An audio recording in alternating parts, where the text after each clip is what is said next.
All right, our next video for graphing linear functions, I use something called the Dabo table. Now, this isn't normal, this is just me, but we're finding the intercepts on them, so the x and y intercepts. So usually they're set up in a way where something 36 divided by 4 is a whole number, and 36 divided by 6 is a whole number. So I always set it up with my little xy table, and I want a 0 in for the x and a 0 in for the y.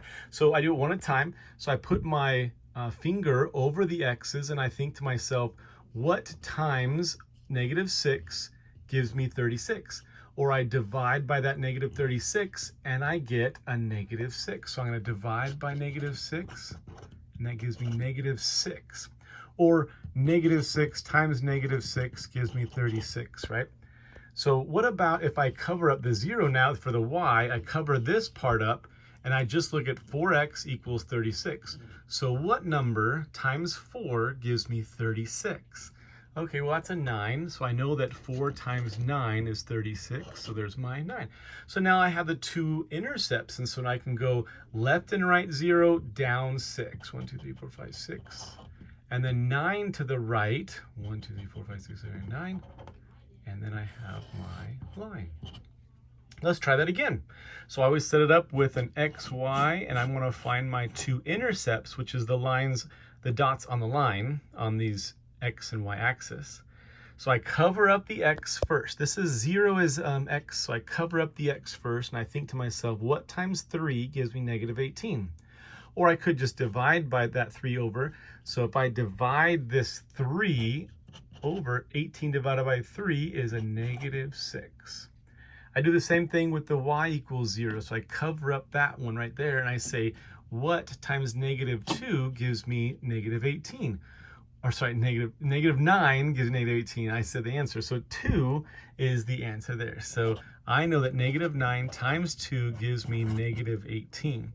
So now that I have the two intercepts of my Dabo table, then I can go left and right 0, down 6. 1, 2, 3, 4, 5, 6.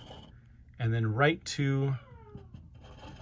And that's my final answer. Let's try this again. Let's continue on, okay? So we have an x, y axis, the little intercepts here. And I want to cover up the 0 first of the x. So what two numbers multiply to -20? So -10 times 2 gives us -20. All right, so I do know that's going to be a 2.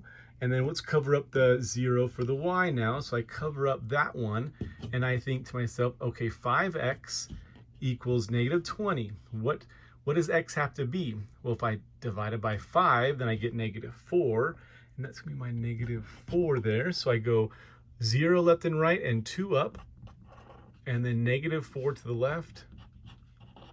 And there's our line. Let's try that one more time. So here's our Dabo table. Notice they're all numbers that go into that 24, right? So y, and I have my 0. That's not a very good one. There we go. That's better. So 0 goes in first to the x. So I cover up the 3x. And then I think to myself, y times 4 gives me 24. So if I divide by 4 on both sides, I get 6. So I know that that's going to be a 6 intercept right there. Now let's cover up the y is 0. So I cover up the y, and I think -3 times -8 gives me 24. All right, so -8. So this is if I was to divide by -3, I get -8 is my x. So, all right, 0 and then 6 up, and then 8 to the left.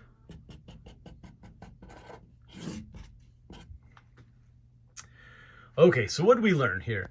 When they both go into 12, it's kind of nice to do the intercepts. And so the x and y intercepts are where it touches the lines on the x-axis and on the y-axis. And so if you get those 2 points, and it's really nice to connect the dots. So once last time, x, y, 0, 0, I cover up the x's, and I'm just left with -2y equals 12. And I know that -2 times -6 equals 12, so I have my -6.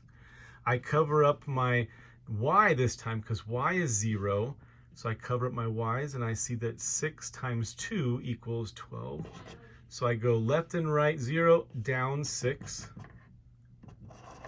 and then right 2, down 0. And there's my final answer. So I hope that helps.